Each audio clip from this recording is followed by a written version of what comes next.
This is John W. Whitehead, author of Battlefield America, The War on the American People, bringing you a message about the state of our nation.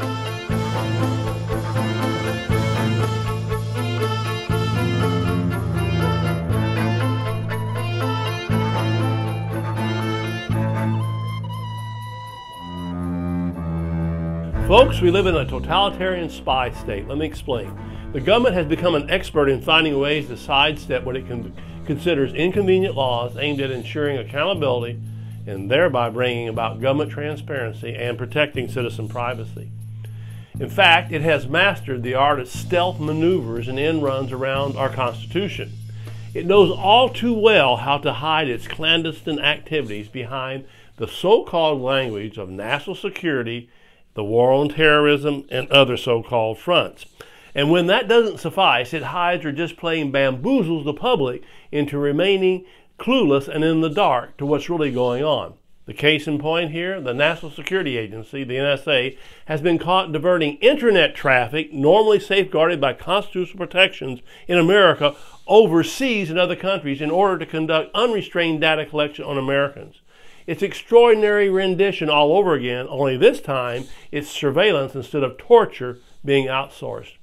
In much the same way that the government moved its torture program overseas in order to bypass legal prohibitions against doing so on American soil, it is doing the same thing for its surveillance programs now.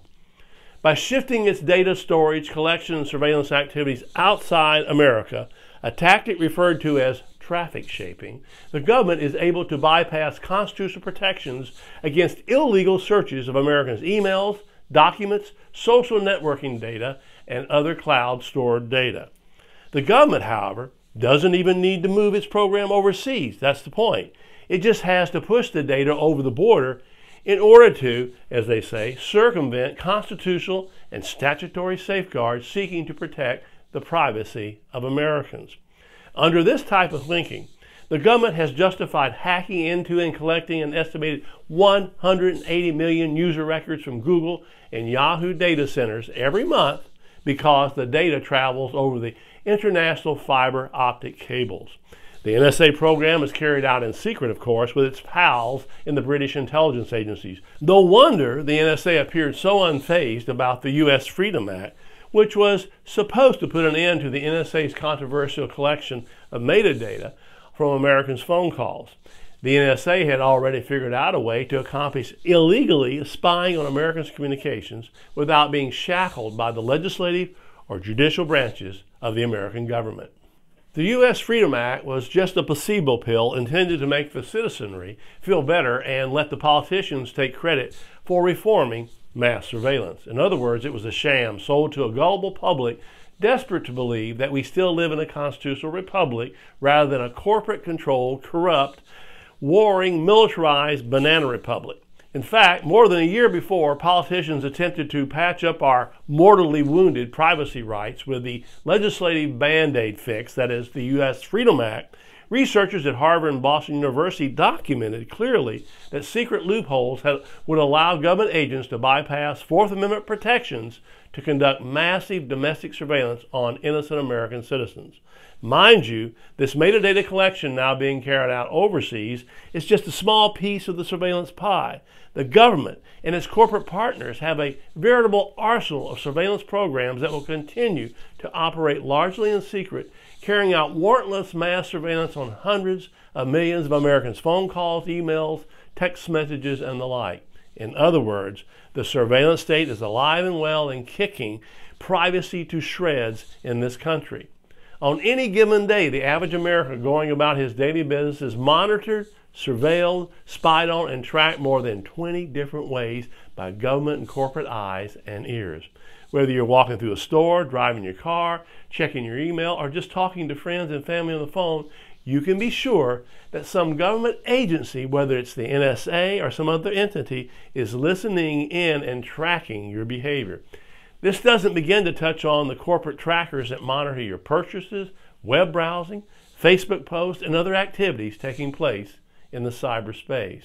Clearly, folks, we have now moved into a full-blown police state that's rapidly shifting into high gear under the auspices of a surveillance state. Not content to merely transform local police into extensions of the military, the Department of Homeland Security now, the Justice Department, and the FBI are also working to turn the nation's local police officers into techno warriors, complete with iris scanners, body scanners, thermal imaging, Doppler radar devices, facial recognition programs, license plate readers, cell phone stingray devices, and much more. Add in the fusion centers, the citywide surveillance networks, data clouds conveniently hosted overseas by Amazon and Microsoft, drones equipped with thermal imaging cameras and biometric databases, and you've got the makings of a world in which privacy is reserved exclusively for government agencies. Thus, the NSA's techno-tyranny is the least of our worries. A government that lies, cheats, steals, sidesteps the law, and then absolves itself of wrongdoing cannot be reformed from the inside. Presidents, politicians, court rulings have come down and gone over the course of the NSA's 60-year history, but none of them have managed to shut down the government's secret surveillance of innocent Americans' phone calls, our emails, text messages, transactions, communications, and activities. But there's more. Just about every branch of government, from the Postal Service to the Treasury Department and every agency in between, now has its own surveillance sector authorized to spy on the American people. And of course, that doesn't even begin to touch on the complicity of the corporate sector, which buys and sells us from cradle to grave until we have no more data left to mine.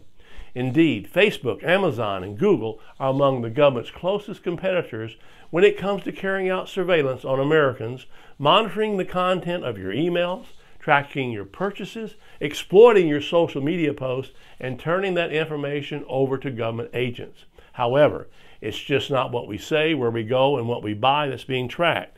We're being surveilled right down to our genes now, thanks to a potent combination of hardware, software, and data collection that scans our biometrics, our faces, irises, voices, genetics, even our gait, the way we walk. These are then run through computer programs that can break the data down into unique identifiers, quote unquote, and then offers them up to the government and its corporate allies for their respective uses. In other words, to sell us products while spying on us. All of those internet-connected gadgets we just have to have, the smartwatches that can monitor our blood pressure, and the smartphones that let us pay for purchases with our fingerprints and iris scans, are setting us up for a brave new world where there is nowhere to run and nowhere to hide. For instance, imagine what the NSA could do, and is likely already doing, with voice print technology, which has been likened to a fingerprint, described as the next front line in the battle against overweening public surveillance. The collection of voice prints is a booming industry for governments and businesses alike. Suddenly, the NSA's telephone metadata program seems like child's play compared to what's coming down the pike. That, of course, is the point.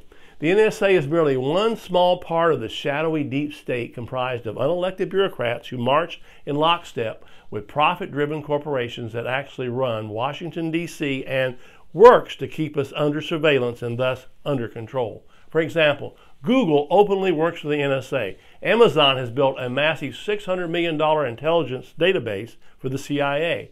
And the telecommunications industry is making a fat profit by spying on us for the government. In other words, corporate America is making a hefty profit by aiding and abetting the government in its domestic spying efforts. Incredibly, there are still people who insist they have nothing to fear from the police state and nothing to hide from the surveillance state because they have done nothing wrong. To those sanctimonious few, secure in their delusions, let this be a warning. There's no safe place and no place to hide. In an age of too many laws, too many prisons, too many government spies, and too many corporations eager to make a fast buck at the expense of the American taxpayer, we're all guilty of some transgression or other. Eventually, we will all be made to suffer the same consequences in the electronic concentration camp that surrounds us. In other words, the real question you face is this: in the eyes of the government, are you a worm, an insect, or just plain data? If your answer is none of the above, then it's time to wake up, folks, and fight back. For more information about the Rutherford Institute, visit us at www.rutherford.org.